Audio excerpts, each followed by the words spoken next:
The following program is a production of West Virginia Public Broadcasting.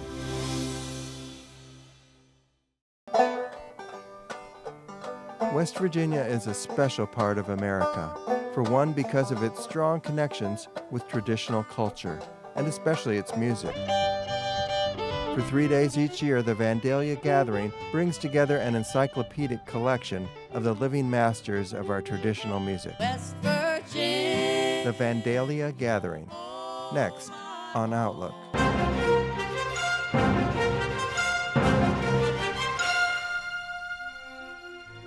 This is Outlook, a reflection of our place, our time, and our people.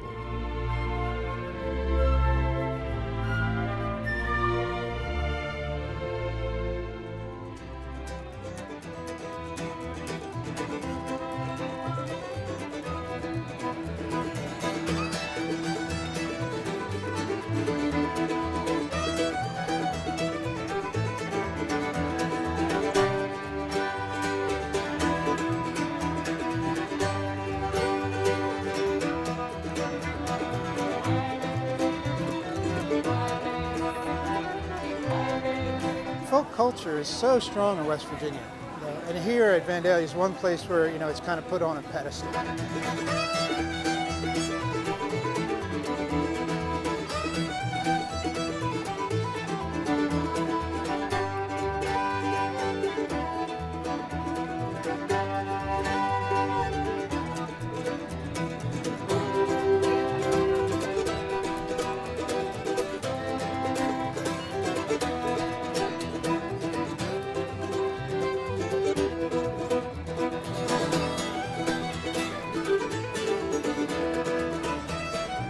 Some of the young folks, they're playing old-time music. They have managed to learn it some way, maybe from me, but it doesn't sound quite the same. But here's the good part. They're keeping it, the idea going.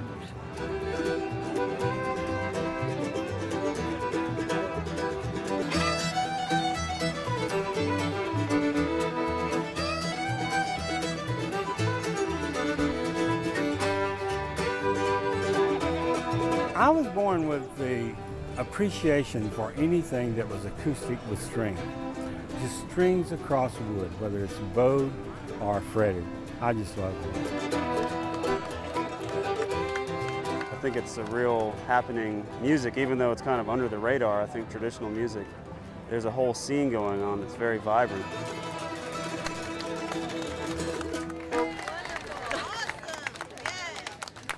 The people I know who play this music are, for the most part, under 30 or over 55. And there's this gap, this window. I came to playing the music from playing punk rock, actually, because I like music with a lot of drive and a lot of energy and a lot of passion, a lot of power, and a lot of simplicity, or a deceptive simplicity.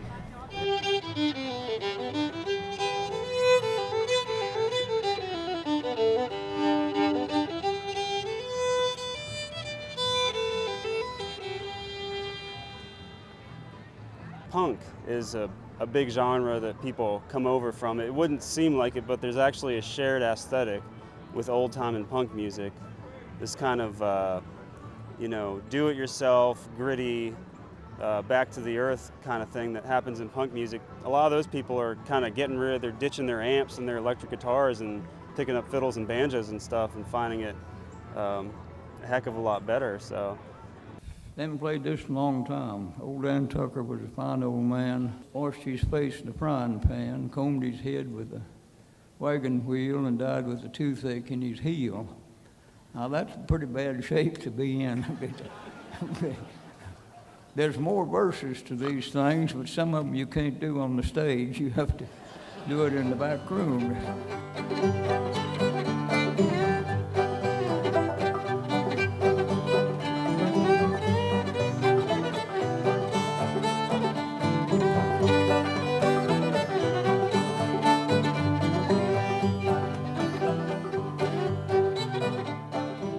Gives such a good feeling. I mean, it's just it's ecstasy, And playing these tunes and hearing people playing them, and tuning up 2 or 3 instruments, fiddle, banjo, guitar, and getting together.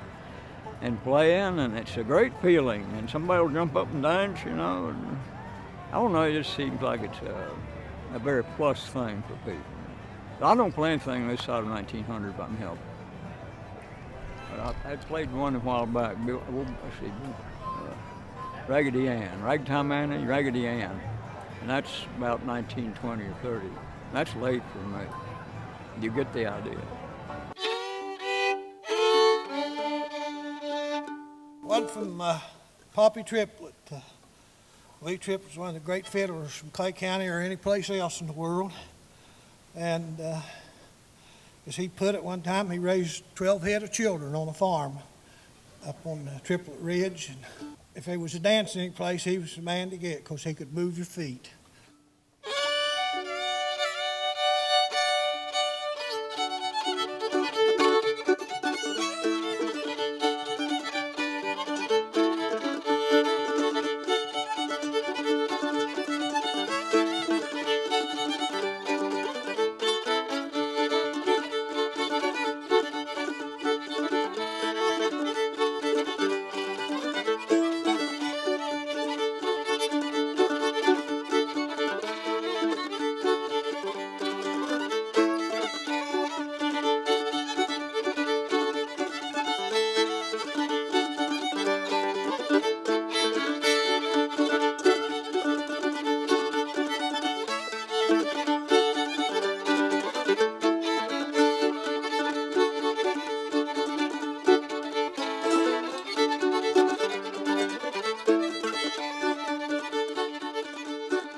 Traditions are important, period. But I think in particular, West Virginians pride their traditions because it gives you roots. It gives life meaning.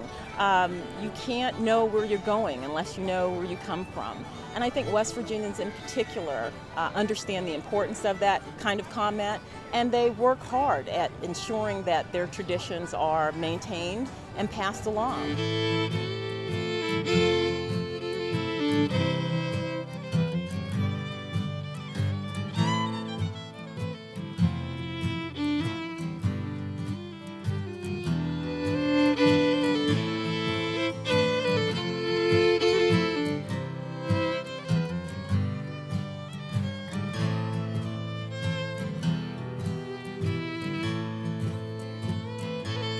Because it gives you that family feeling, it gives you that sense of where you're from.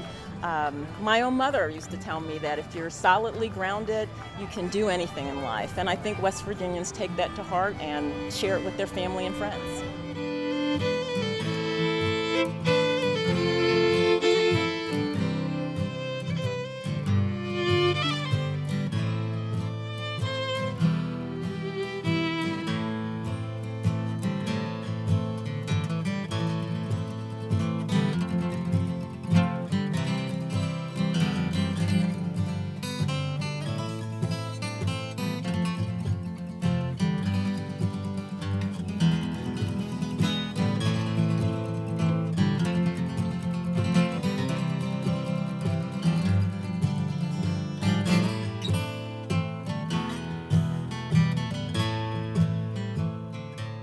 The Vandalia Award 2009.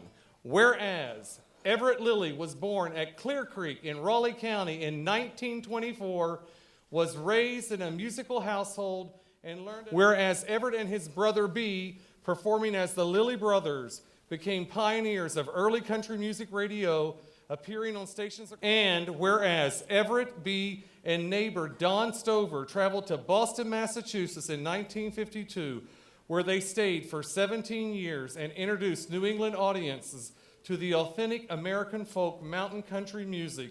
And whereas in 1973, the Lilly Brothers became the first professional bluegrass band to perform in Japan. And thank you so much. Thank you so much. You people have been wonderful to me down through the years, and my brother B. We certainly did take the music far and wide, and we never changed it. We kept it down to earth where we thought it should be.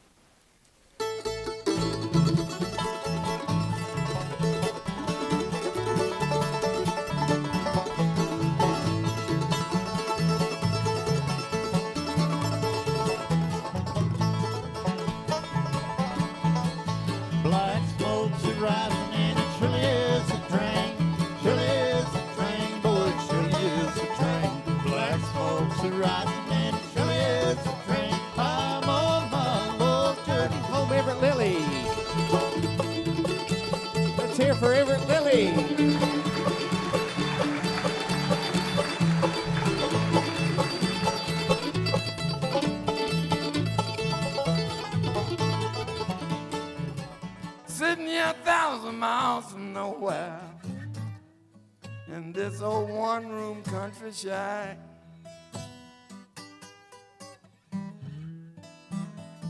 Sitting here 1,000 miles from nowhere, this old one-room country shack. You know, my only worldly possession is this old 11-foot cotton sack.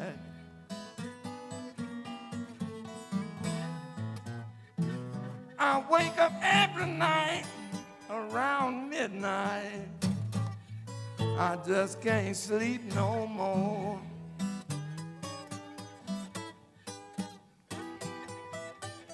Wake up every night around midnight. Lord, I just can't sleep no more. Only frogs and crickets that keep me company, and the wind that howls outside my door. Come on, Crystal.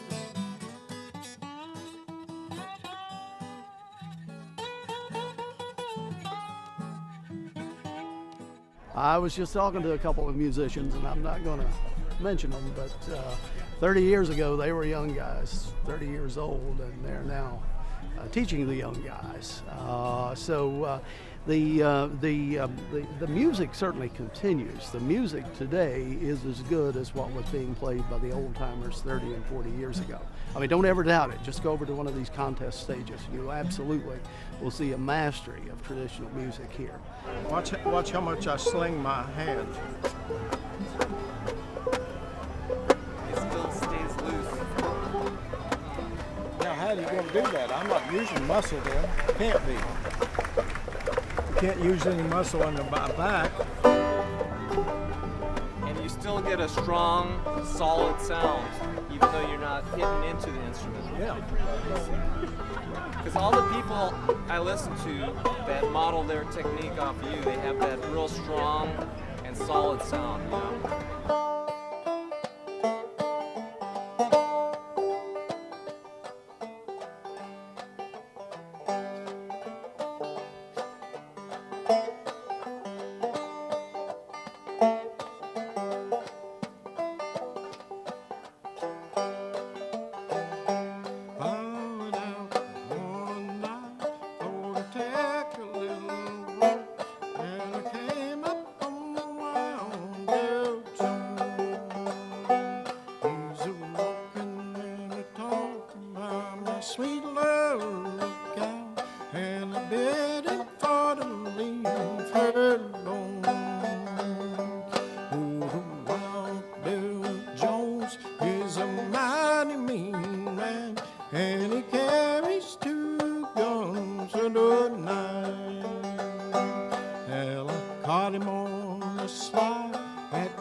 Old-time music has never gone away. It has come and gone a little bit in terms of popularity. You know, they speak of the golden age of old-time music back in the early 30s, when there was fiddle bands everywhere, fiddle contests everywhere. And then sort of, I'd say by the 40s and 50s, it was really almost disappearing. It was still being played. It just wasn't noticed. But then, you know, with the 60s, when you started having the, quote, folk music boom, or the whatever, people started to notice this kind of music as being, you know, pretty relevant stuff. This is something that we can ship out and keep. It's like a spring of water. It comes up, and you can draw from it, and that spring box is continually refilled. This is something that is of this place and of these people, and yet you can take it away, but you can't take it away from us.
I think the oldest music has a landscape element. It sounds like this place.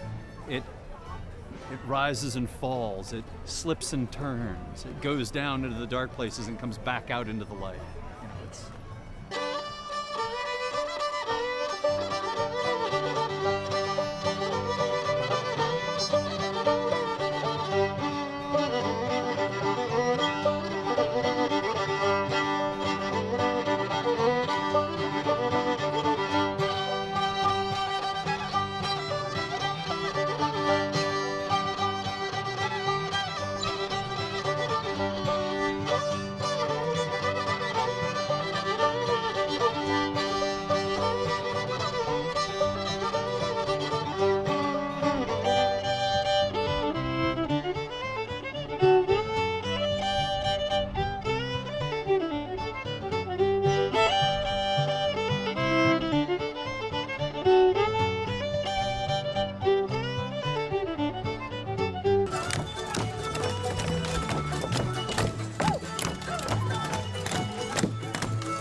first two lines. 1, 2, with 3 parts. 1, 2, ready, go.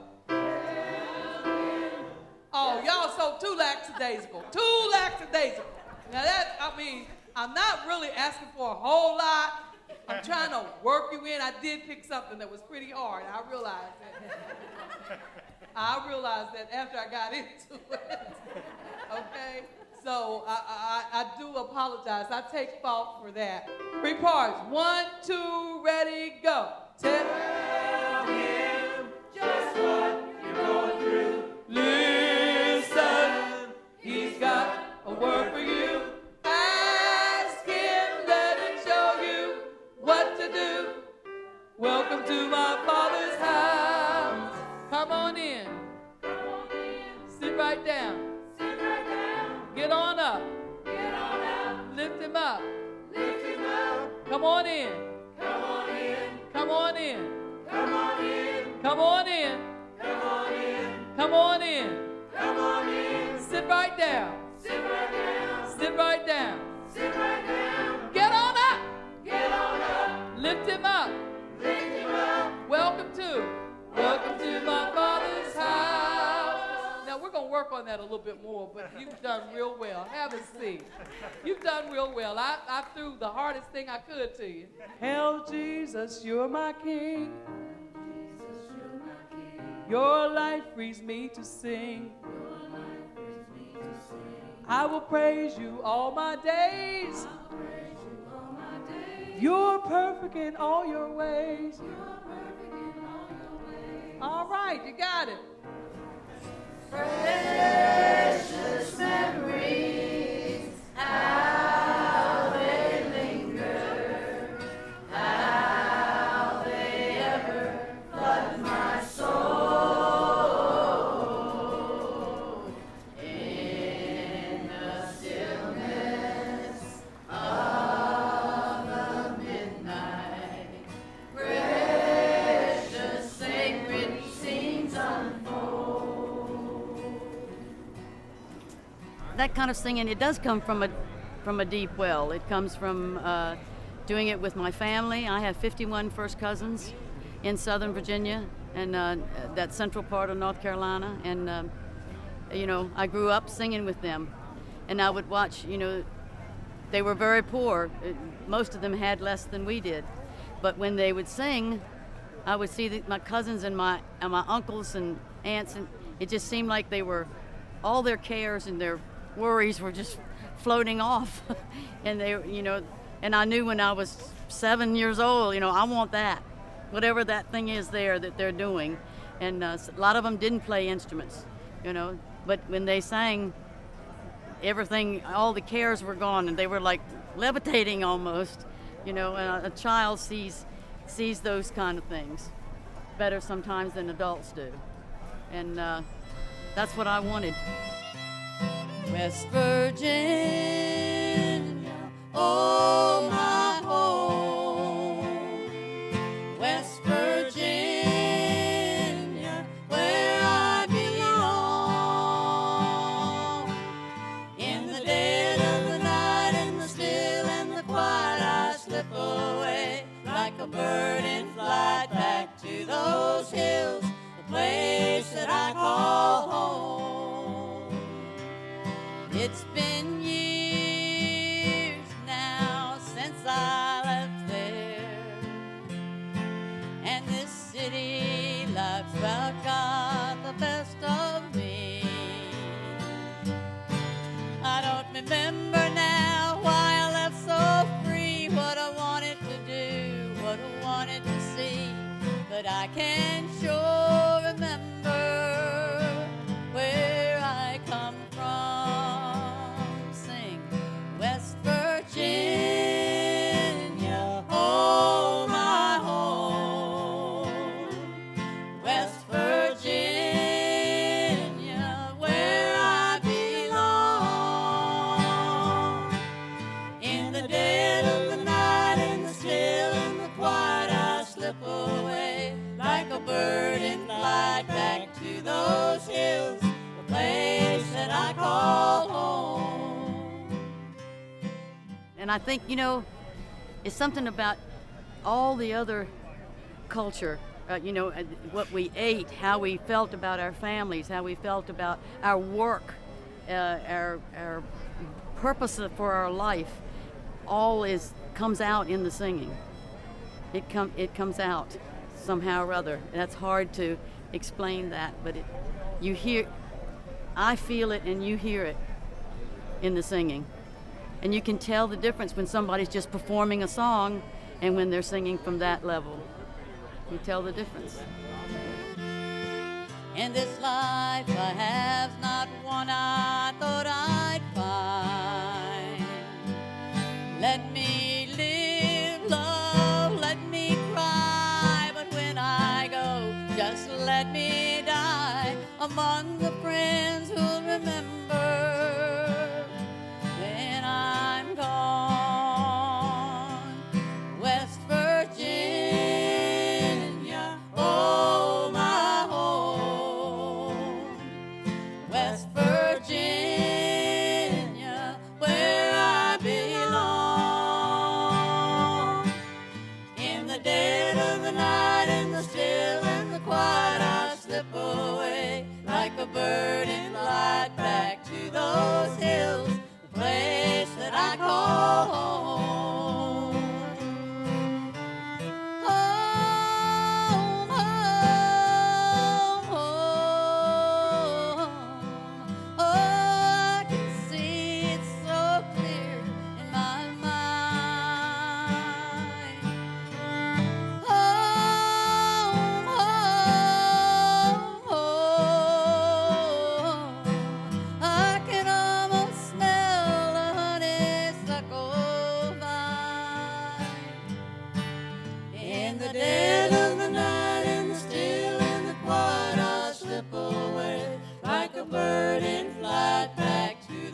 Support for Outlook is provided by the following. The National Science Foundation's West Virginia Experimental Program to stimulate competitive research, investing in West Virginia's future by building infrastructure for scientific research. On the web at wvresearch.org. This program has been a production of West Virginia Public Broadcasting.